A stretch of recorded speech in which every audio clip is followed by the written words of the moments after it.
In Colombia, the House of Representatives approved the pension reform promoted by Gustavo Petro's government. Israeli occupation forces have killed at least 30 civilians in 3 massacres perpetrated over the last 24 hours in the Gaza Strip. And in France, citizens took to the streets of several cities to protest against the far-right national rally ahead of upcoming elections to the French Parliament.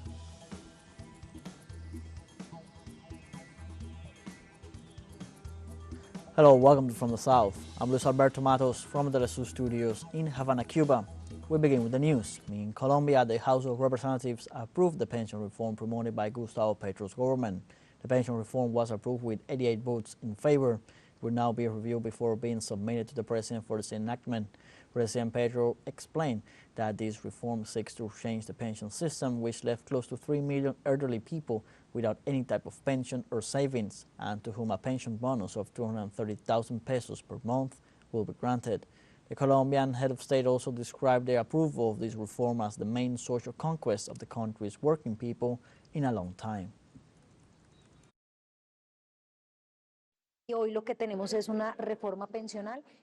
And today we have a pension reform, which was really the objective. I believe that whatever came out of the Senate can be improved in the regulation. Those of us responsible for pushing this pension reform have the obligation to present a bill that modifies whatever went wrong in the Senate's draft. The reform will come into effect on July 1st, 2025. Let's see its main aspects. The pension reform maintains the retirement age at 57 for women and 62 for men, but extends the system so that everyone can benefit from resources even if they have not contributed enough in salaries. In the case of women, the bill will follow the ruling of the Constitutional Court and reduce the weeks of contribution for women to 1,000 weeks, adding a gender bonus. In general, it will help to get out of extreme poverty the 3 million elderly men and women who today are outside of any benefit in Colombia.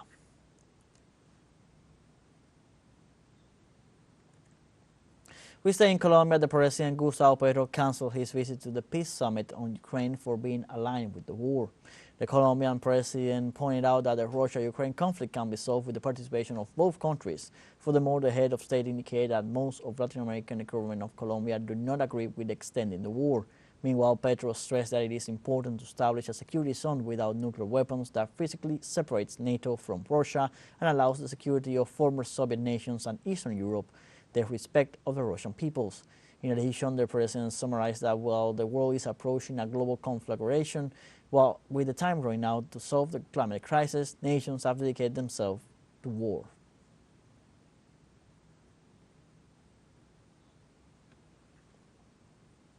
In Mexico, President López Obrador and President-elect Claudia Sheinbaum, as part of their first governmental tour, led a justice plan focused on the Pasta de Conchos mining disaster that left 65 miners dead in 2006. During their first stop in the Villa San Juan de Sabines, located in the state of Coahuila, they committed to the families of the miners involved to resume the rescue of the bodies. The national executive also took the opportunity to express its confidence in the government that Sheinbaum is about to initiate, assuring that it will be a historic event after 200 years of Mexican independence. This comes after the government announced on June 12 the discovery of the first human remains in the mine 18 years after the accident.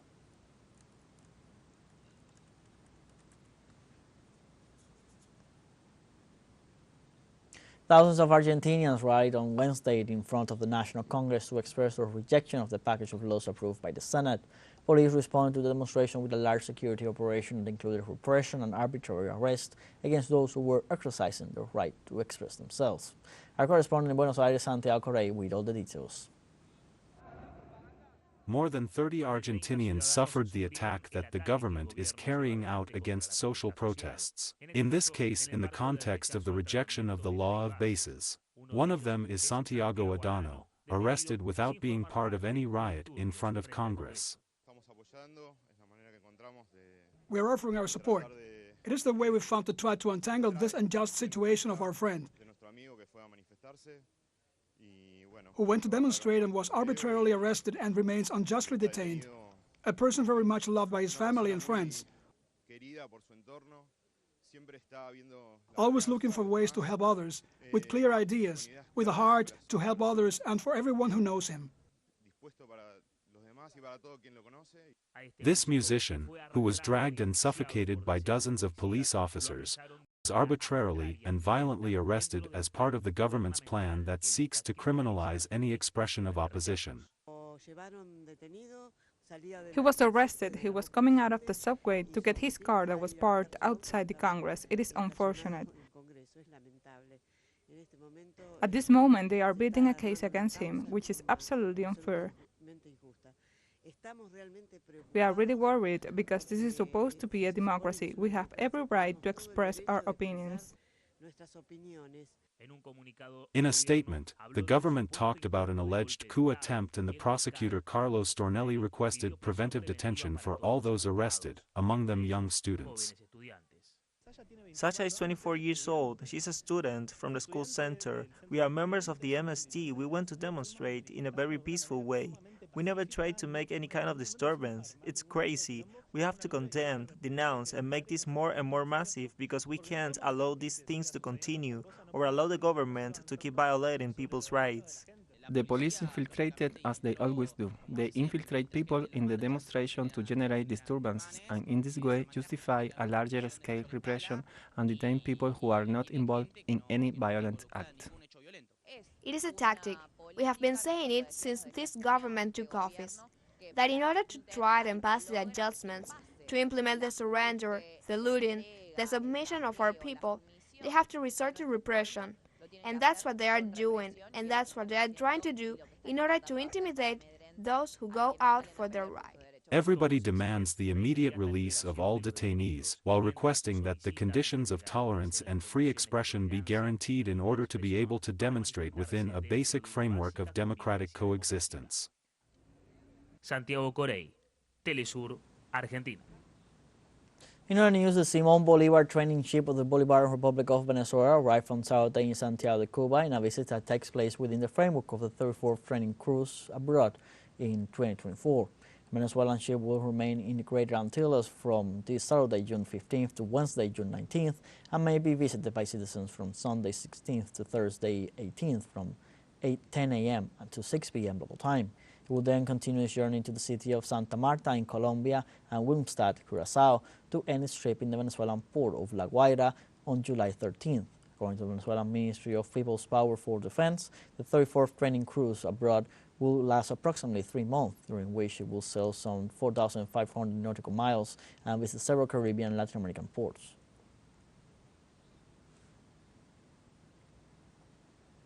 Let's now take a short break, but remember you can join us on TikTok at TeleSur English.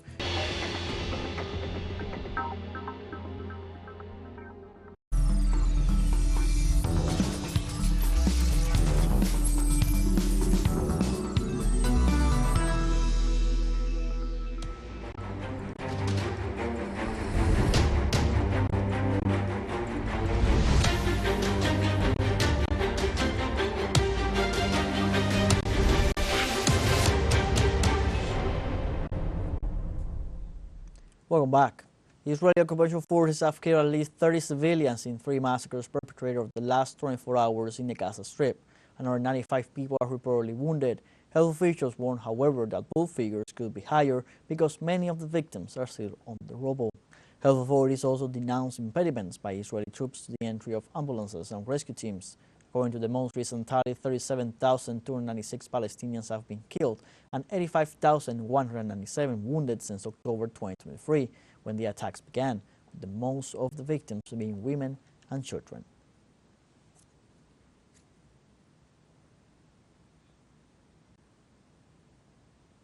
The United Nations World Food Programme warned of a water and sanitation catastrophe in the southern part of the devastated Gaza Strip. WFP Deputy Executive Director Carl Scow said his main concern is the 1 million displaced people in Rafah and the situation around the overcrowded refugee camps. Palestinians face widespread hunger because the war has largely cut off the flow of food, medicine, and other supplies. According to the UN, more than 1 million people in Gaza could experience the highest level of famine by mid-July.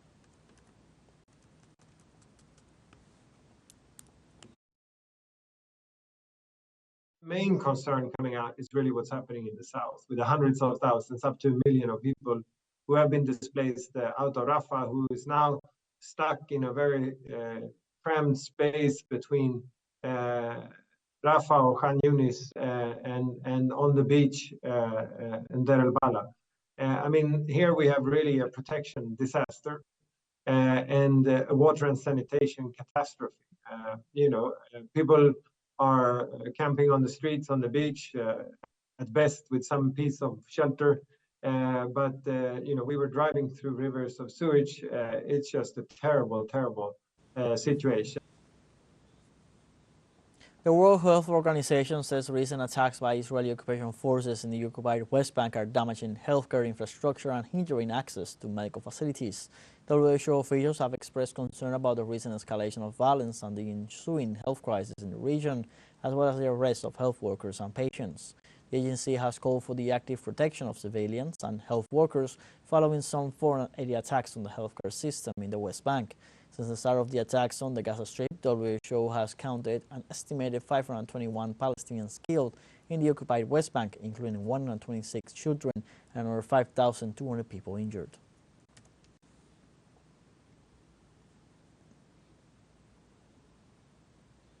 Human rights organizations in Palestine accuse the Israeli forces of targeting journalists in the Gaza Strip. Human rights organizations have issued a statement saying Israel is responsible for crimes and violations against journalists reporting on crimes committed by Israel in Gaza since October. According to the statement, 150 journalists and other media employees have been killed during airstrikes perpetrated by Tel Aviv. Meanwhile, the Palestinian Journalists Union denounces that media professionals in Gaza keep exposing Israeli crimes despite the risk and sacrifices involved.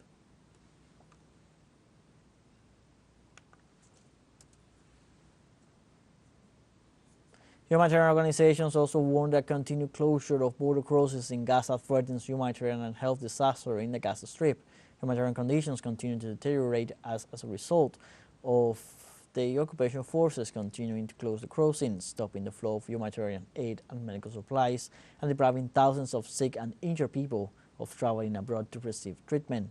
Occupation forces continue to close the Rafah border crossing after they controlled the Palestinian side of it on May 7th, the day after the start of the ground invasion of the city in southern Gaza Strip.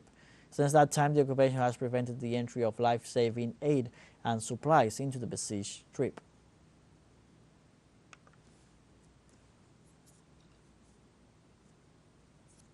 Brazilian President Luis Inácio da Silva called for an end to crimes against the Palestinian people in the Gaza Strip. At the G7 Leaders Summit held in Rome, Lula condemned the Israeli operations, stating, "We see the legitimate right of defense becoming the right of revenge." At the same time, Lula pointed out we are confronted with a daily violation of humanitarian law, which has affected thousands of innocent civilians, especially women and children. In this sense, the Brazilian president affirmed that this led his government to support South Africa's decision to take the case to the International Court of Justice, accusing Israel of the crime of genocide.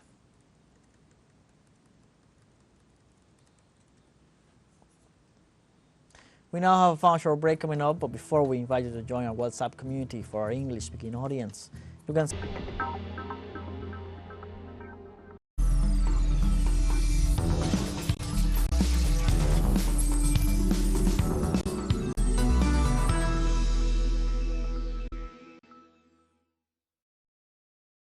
citizens took to the streets of several cities to protest against the far right after the elections are coming ahead in the French Parliament. Following the national rally surge in last Sunday's European elections, labor unions, student groups and rights groups called for rallies to oppose the anti-immigration Eurosceptic party. At least 150 marches were expected in cities including Marseille, Toulouse, Lyon and Lille. Protesters consider the far-right's victory as a danger to European democracy, while stressing the need for urgent responses in France in social and environmental matters, as well as to the aspiration of its workers.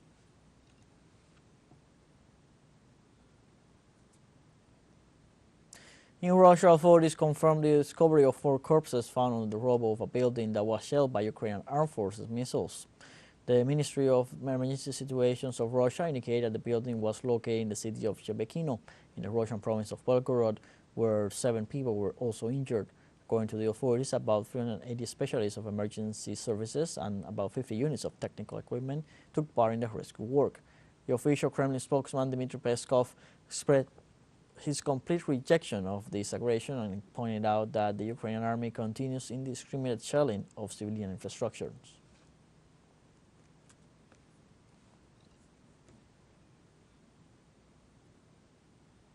Meanwhile, in North Korea, the government has rejected accusations made before the UN Security Council at the United Nations for alleged human rights violations. The North Korean Foreign Deputy Minister in charge of international organizations, Kim Song-yeong, says such accusations are part of a brutal and intriguing campaign to tarnish the image of North Korea, for it is impossible to subdue it by military means. The North Korean official said that this is a campaign orchestrated by the U.S. government using United Nations and other international organizations as instruments which erodes the prestige of said organizations. Kim Song-yeon said his country's priority is and will continue to be to defend the right to life of its citizens against the threats and aggressions of Washington and its allies.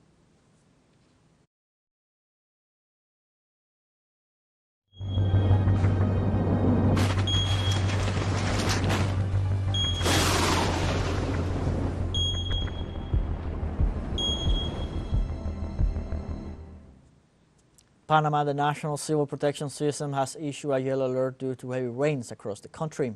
The Meteorology and Hydrology Institute says that strong winds coming from the south are causing changes in maritime conditions with an increased risk of floods and landslides. The National Emergency Operations Center is closely monitoring weather conditions with emphasis in vulnerable areas.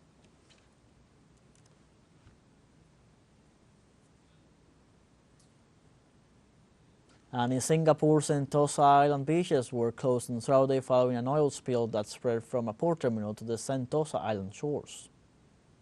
The oil spill originated at a terminal located less than 10 kilometers from the Sentosa Resort Island after a ship and a dredger collided on Friday, June 14th in the afternoon. According to official reports, 16 vessels have been deployed to contain the oil spill and to start the cleaning and collection of the crude oil. Authorities say they closed the beach area to facilitate the cleanup operation and protect residents.